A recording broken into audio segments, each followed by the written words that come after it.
7h45 sur Europe 1, l'interview vérité. Thomas, vous recevez ce matin Jean-Pierre Diot, le fondateur de la Fédération française de la protection rapprochée. On le sait, cette fin de campagne se déroule sous haute tension et on ne parle pas là du suspense quant aux résultats, mais bien des menaces qui pèsent sur la sécurité des candidats. Bonjour Jean-Pierre Diot. Oui, bonjour. Vous avez passé 15 ans au SPHP, ce qui s'appelle aujourd'hui le SDLP, le service qui assure la protection des personnalités. Comment protéger efficacement, Jean-Pierre Diot, des candidats qui sont constamment dehors, constamment au contact de milliers de gens? Est-ce seulement possible ?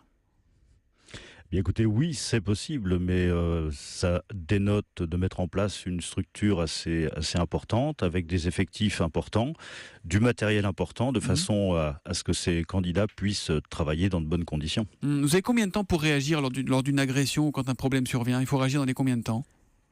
Alors justement, la problématique d'une réaction en fonction d'un acte malveillant doit être le plus court possible. C'est toute la problématique et toute la difficulté que rencontrent les officiers de sécurité, c'est-à-dire de réduire un maximum ce temps de réaction entre le moment où il se passe quelque chose et le moment où il faut donc réagir pour pouvoir évacuer la personnalité éventuellement. Oui, entre les deux, il faut juger de la gravité des faits. Qu'est-ce qui différencie un fan, un militant très engagé d'un potentiel agresseur? Comment vous les reconnaissez?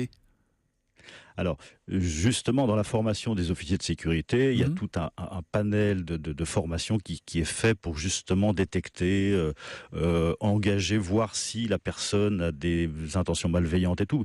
Mais encore une fois, les meetings se succèdent, il y a énormément de monde, les officiers de sécurité font leur maximum, mais il faudrait un nombre pratiquement supérieur à ce qu'ils sont actuellement pour pouvoir faire un travail vraiment considérable sur la protection rapprochée. Il faudrait quasiment les doubler, c'est ça ce que vous dites? Vous savez, dans ce genre de manifestation, la bête noire des officiers de sécurité, c'est la foule. La foule, c'est très dur à gérer. Et là, malheureusement, ou heureusement pour les candidats, ils rencontrent énormément de personnes. Et c'est vraiment la difficulté que rencontrent tous les officiers de sécurité, c'est de gérer cette foule de sympathisants, mais qui au demeurant peut rencontrer des malveillants dans cette foule immense que rencontrent les candidats. Alors il y a des niveaux de protection, ça va de 1 à 4 je crois. Aujourd'hui le plus menacé c'est, semble-t-il, François Fillon. Quand les hommes chargés de sa protection lui demandent de mettre un gilet pare-balles comme l'autre jour à Nice, il dit non. Il a le droit de dire non, mais ça veut dire que c'est toujours le protégé qui a le dernier mot? Eh bien écoutez, oui, en France, effectivement, la sécurité n'est pas encore rentrée totalement dans les mœurs, à mon sens. Et d'ailleurs, je remarque que effectivement, faire mettre un gilet pare-balles à une personnalité est toujours difficile. À ça doit être compensé par autre chose. Et les officiers de sécurité, avec un refus d'une personnalité de mettre un gilet pare-balles, augmentent le matériel, c'est-à-dire qu'ils vont mettre 1 ou 2 ou 3 Kevlar autour de la personnalité, des Kevlar, donc est une mallette Kevlar qui peut... C'est la mallette qui s'ouvre quand il y a un problème. Voilà, qui s'ouvre quand il y a un problème, ça remplace un peu le gilet pare-balles techniquement, mais c'est pas voilà, l'idéal, ce serait effectivement que la personnalité accepte de se sécuriser elle-même. Vous avez commencé votre phrase en disant en France. Pourquoi en France? C'est différent ailleurs? Il y a d'autres pays, vous avez protégé pas mal de personnalités à l'étranger, ça se passe différemment? Oui, ça se passe différemment dans le sens où la culture de l'attentat en France n'est pas encore totalement acquise. C'est-à-dire que vous avez des pays comme les États-Unis ou d'autres pays d'ailleurs qui ont cette culture de l'attentat et dont les officiers de sécurité ont vraiment voix prépondérante sur tout ce qui se passe. Sur les déplacements, sur les accueils, etc. Ce qui n'est pas le cas en France. En France, voilà, vous avez le protocole, vous avez les conseillers qui parfois demandent aux officiers de prendre un petit peu d'écart de façon à laisser la personnalité s'exprimer sans qu'elle ait une pression trop importante. Et parfois... Et là les personnalités se mettent en danger dans ces cas-là? Vous savez, à partir du moment où on demande aux officiers de prendre un peu d'écart, effectivement, le temps de réaction, comme on en parlait tout au début, est beaucoup plus long. Et le temps de réaction, c'est prépondérant sur un acte qui pourrait arriver.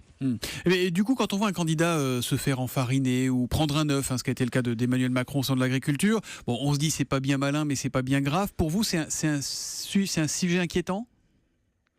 C'est un sujet inquiétant parce que ça montre des failles. Effectivement, ça montre effectivement, de toute manière, pour l'officier de sécurité qui protège la personnalité, c'est effectivement un échec. Il s'est passé quelque chose qui n'aurait pas dû arriver. Alors, ils analysent effectivement après ce qui s'est passé. Bien souvent, encore une fois, c'est la distance qui sépare la personnalité de l'officier de sécurité qui fait qu'ils n'ont pas le temps matériel de réagir parce qu'ils sont trop loin.